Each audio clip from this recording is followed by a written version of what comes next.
Oi, gente.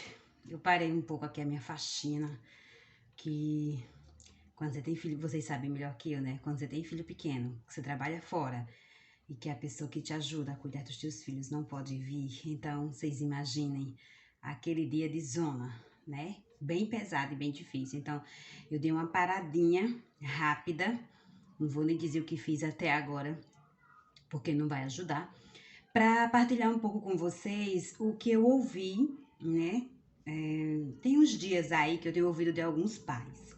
E aí eu queria deixar isso aqui registrado para que vocês também pudessem pensar a partir desse exemplo e dessa realidade.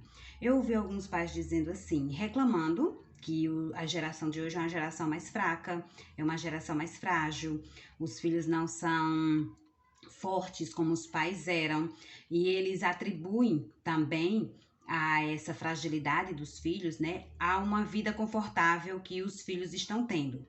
E aí eu escuto muita gente dizer isso. Nossa, o que te tornou fraco foi essa vida confortável. Você não pode, não tem que lutar por nada, tudo está em suas mãos, né? Você tem tudo acessível, você tem um conforto muito grande. Então, isso fez com que você se tornasse fraco, se tornasse frágil, né? Se tornasse mimado. Porque quando, como eu, né, pai ou mãe, tive uma vida bem sofrida, bem difícil mesmo, eu hoje sou uma pessoa forte, batalhadora, eu trabalho. É isso que a gente escuta.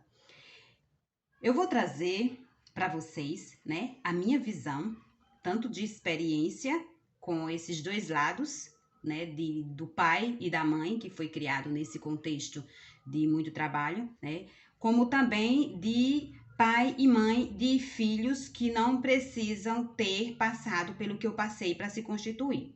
E assim, diante das leituras, diante do que a gente escuta, assiste, vê, eu vou passar uma questão para vocês refletirem. Veja só, será que o conforto é algo negativo, assim, que a gente não queira desejá-lo, né? O que é que está por trás desse discurso de fazer com que as pessoas não desejem o conforto? Que conformismo é esse que a gente está querendo criar, né? Será que não tem um conformismo aí por trás que a gente está querendo criar? Ou pior, estamos romantizando ações de vivências de sofrimento como propulsoras, né, de pessoas fortes, de pessoas guerreiras? A gente tem que se perguntar se, na verdade, é a vida confortável que eu estou tendo agora, com base no que eu estou trabalhando, no que eu estudei, no que eu me esforcei, e para isso os meus filhos entram comigo neste barco, né, de uma vida mais confortável do que a que eu tinha. Ou será que sou eu, pai e mãe, que eu não estou conseguindo conduzir a criação, né, desses filhos dentro de uma vida confortável? Porque eu só aprendi a criar filhos dentro de uma vida difícil, que foi aquela que eu tive, né? Então, como eu tive uma vida bem difícil, aquilo virou parâmetro de como eu poderia usar com meus filhos, filhos e filhas. E a partir daí, eu trabalhei, estudei, né? Tenho uma condição mais favorável do que a dos meus pais, e agora eu sou convidado a educar meus filhos. Convidado não seria o termo, seria convocado pela vida, a educar meus filhos dentro do conforto. Como é que eu vou fazer isso, né? Se eles tinham que não precisavam brigar por alimentos, porque os alimentos eram escassos, como é que eu vou educar esses meninos para que a fartura de alimentos não os torne pessoas snobs, pessoas fracas, né? Pessoas frágeis? Como eu não tinha transporte quando eu era filho, agora eu tenho transporte. Como eu vou educar os meus filhos a ter a relação deles com esses bens, com esses patrimônios que eu fui adquirindo durante a minha vida?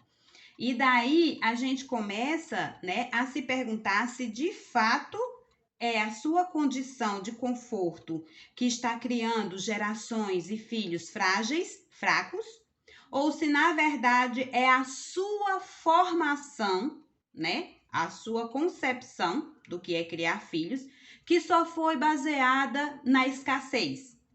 E agora você não consegue fazer com que seus filhos lidem com tranquilidade, com a vida confortável que eles tenham, mas que desperte também neles o desejo de buscar suas próprias coisas, né? Seus próprios sonhos, seus próprios desejos.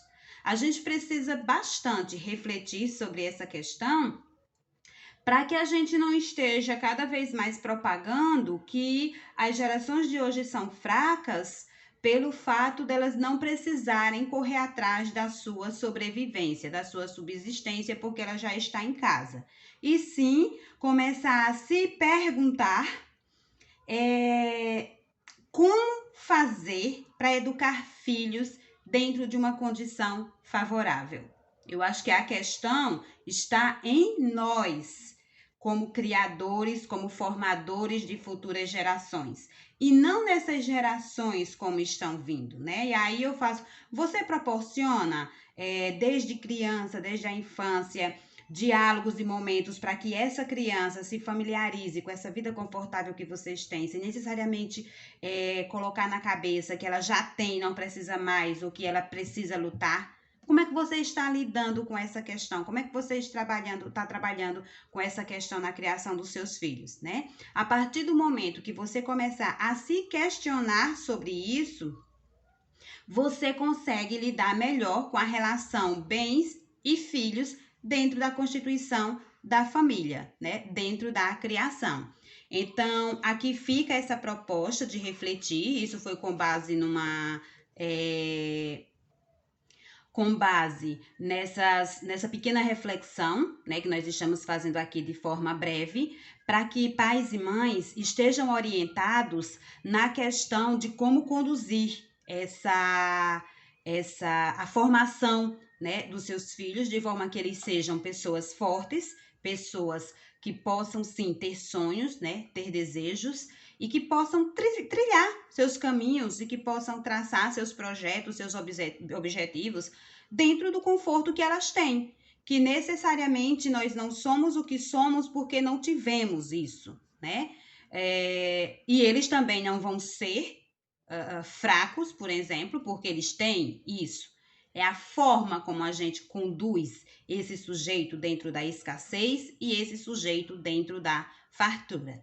Fica aqui esta dica de análise, né? Vou voltar lá para o meu dia a dia, que acho que vai terminar lá para meia-noite, mas tudo bem. Essa é a rotina. Quem está agora no meu papel sabe que essa é a nossa rotina, uma rotina batalhadora, mas que no meio dela a gente tem que parar e se perguntar como é que nós estamos ajudando os nossos filhos a lidar também com essa vida. Agradeço quem esteve aqui, tá? Nos sigam lá no Instagram, Dialogando com Lu, e também se inscrevam aqui no canal. Tchau, pessoal!